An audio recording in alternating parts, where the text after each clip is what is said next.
성도 여러분들 안녕하십니까? 매일 안교 국가 방송 개인 말씀 묵상 시간에 함께 하신 성도 여러분들을 진심으로 환영합니다.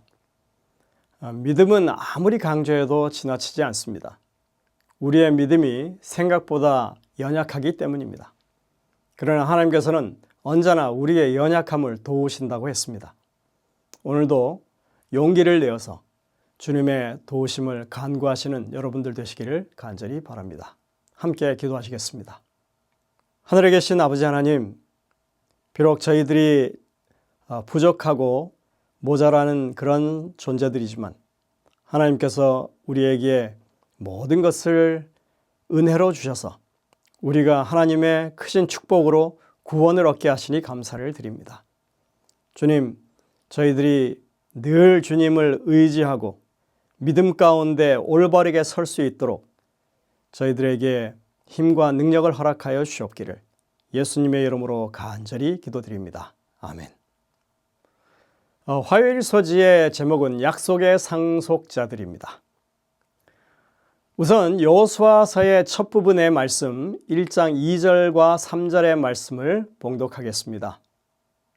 내 종 모세가 죽었으니 이제 너는 이 모든 백성과 더불어 일어나 이 요단을 건너 내가 그들 곧 이스라엘 자손에게 주는 그 땅으로 가라. 내가 모세에게 말한 바와 같이 너희 발바닥으로 밟는 곳은 모두 내가 너희에게 주었노니.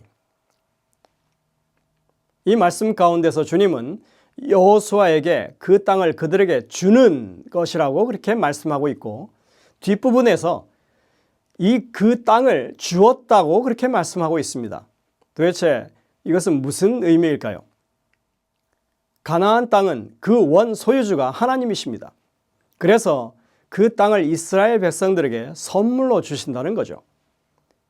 여호수아 1장 2절 3절에서 주다라고 하는 동사는 두 가지 형태로 사용되고 있는데, 이것은 그 땅을 주시는 두 가지 중요한 측면을 우리에게 나타내 보여주는 것입니다. 첫 번째 형태는 하나님께서 그 땅을 주시는 과정 중에 있음을 나타내는 말입니다. 이 말씀이 주어지는 당시에 이스라엘 백성들은 요단강 동편에 있었습니다. 아직 약속의 땅 대부분을 차지하지 못한, 아직 서편으로 건너가지도 못한 그런 상황이었습니다. 그래서 주다라고 하는 이 동사의 분사 형태를 사용해서 주고 있는 이라고 그렇게 표현한 것이죠. 그리고 그것을 능동형으로 사용해서 주시는 분이 하나님이시라고 하는 사실을 분명하게 강조하고 있습니다.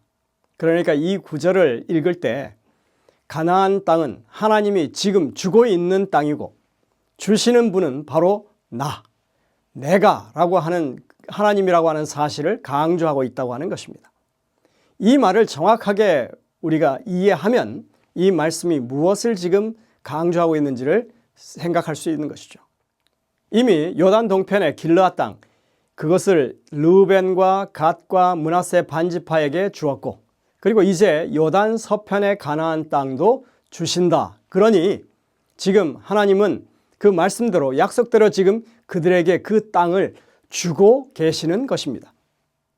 그리고 이어지는 3절에서는 이 주다라고 하는 동사가 완료형으로 사용되었습니다. 완료형은 그 특성상 과거처럼 그렇게 해석이 됩니다. 그 땅에 이미 그들에게 주어졌다고 하는 인상을 주는 것입니다. 사실 대부분의 히브리어 동사는 완료형입니다. 그래서 번역할 때 과거형으로 번역하기 십상입니다. 근데 이런 완료형은 과거에도 완료형으로 쓸 수 있고 현재에도 완료형, 그리고 미래에도 완료형으로 쓸 수 있습니다. 그래서 과거형으로 보일지라도 미래에 확실하게 이루어질 일을 말할 때 이렇게 완료형으로 사용하는 것입니다.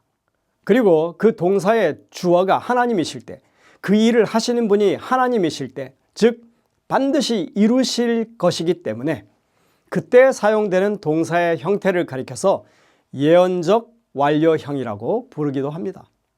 그 이유는 하나님께서 말씀으로 약속하시는 것은 아직 이루어지지 않은 시점, 현 시점이죠. 지금이라 해도 그것을 현실로 받아들일 수 있을 만큼 확실한 것이기 때문에 그렇게 말하는 것입니다. 말 자체가 그 믿음이 서려 있는 것입니다. 선포된 하나님의 말씀은 이미 이루어진 것이나 다름이 없죠. 하나님은 시초부터 종말을 알리는 분이라고 성경은 말합니다. 하나님은 반드시 한 번 하신 말씀은 이루고 마십니다. 이사야 55장 11절에 이렇게 말하죠. 내 입에서 나가는 말도 이와 같이 헛되이 내게로 돌아오지 아니하고 나의 기뻐하는 뜻을 이루며 내가 보낸 이 일에 형통함이니라 했습니다. 말씀하신 대로 반드시 이루신다는 것이 바로 여호와의 이름이 지닌 의미라고 성경은 증언하고 있습니다. 이사야 55장 13절입니다. 이것이 여호와의 기념이 되며 영영한 표징이 되어 끊어지지 아니하리라. 여기서 기념이라고 하는 말은 다른 말로 이름이라고 하는 말입니다. 우리는 하나님의 말씀, 기록된 말씀에 대해 절대적인 신뢰를 가져야 하는 것입니다. 이제 3절로 가겠습니다. 3절에 나오는 너희와 너희에라고 하는 이 대명사들은 다 복수형으로 쓰이고 있습니다. 이 약속은 여호수아뿐만 아니라 이스라엘 백성 전체에게 주어지는 것이었습니다. 하나님께서 이 말씀을 하시면서 모세에게 주신 그 약속을 언급하고 있는 것은 하나님의 사역이 세대를 거쳐서 계속되고 있다고 하는 것을 보여줍니다. 또한 모두를 의미하는 이 히브리어 콜이라고 하는 단어가 1장에서 여러 번 반복해서 사용되고 있는 것을 볼 수 있습니다. 이 단어가 여러 번 사용된다고 하는 것은 여호수아 앞에 주어진 그 목표가 달성되는 데 있어서 전체와 온전함이 거기 함께 포함되었다고 하는 것을 표현하는 것입니다. 앞으로 다가올 약속의 땅 정복의 성공을 보장하는 것에는 하나님과 여호수아 그리고 이스라엘 백성 전체 사이에 완전한 일치가 있어야 함을 보여줍니다. 하나님은 그들 모두가 하나님의 약속의 성취에 참여하게 되기를 간절히 원하고 계신다는 것입니다. 오늘도 하나님은 우리 한 사람 한 사람 모두가 이 약속의 성취에 참여하게 되기를 원하십니다. 그렇게 되는 근거는 하나님이 우리와 함께 하시기 때문에 그렇습니다. 이것이 성경이 증거하는 핵심입니다. 여호수아 1장 4절부터 5절과 히브리서 6장 17절 18절을 비교해서 한번 봉독해 보겠습니다. 4절부터 6절입니다. 곧 광야와 이 레바논에서부터 큰 강 곧 유브라데 강까지 헷 족속의 온 땅과 또 해지는 쪽 대해까지 너희의 영토가 되리라. 내 평생에 너를 능히 당할 자가 없으리니 내가 모세와 함께 있었던 것 같이 너와 함께 있을 것임이라. 내가 너를 떠나지 아니하며 버리지 아니하리니 강하고 담대하라. 너는 내가 그들의 조상에게 맹세하여 그들에게 주리라 한 땅을 이 백성에게 차지하게 하리라. 히브리서 6장 17절 18절입니다. 하나님은 약속을 기업으로 받는 자들에게 그 뜻이 변하지 아니함을 충분히 나타내 보이시려고 그 일을 맹세로 보증하셨나니 이는 하나님이 거짓말을 하실 수 없는 이 두 가지 변하지 못할 사실로 말미암아 앞에 있는 소망을 얻으려고 피난처를 찾은 우리에게 큰 위안을 받게 하려 하심이라. 아직 약속의 땅에 발을 들여놓지 못했죠.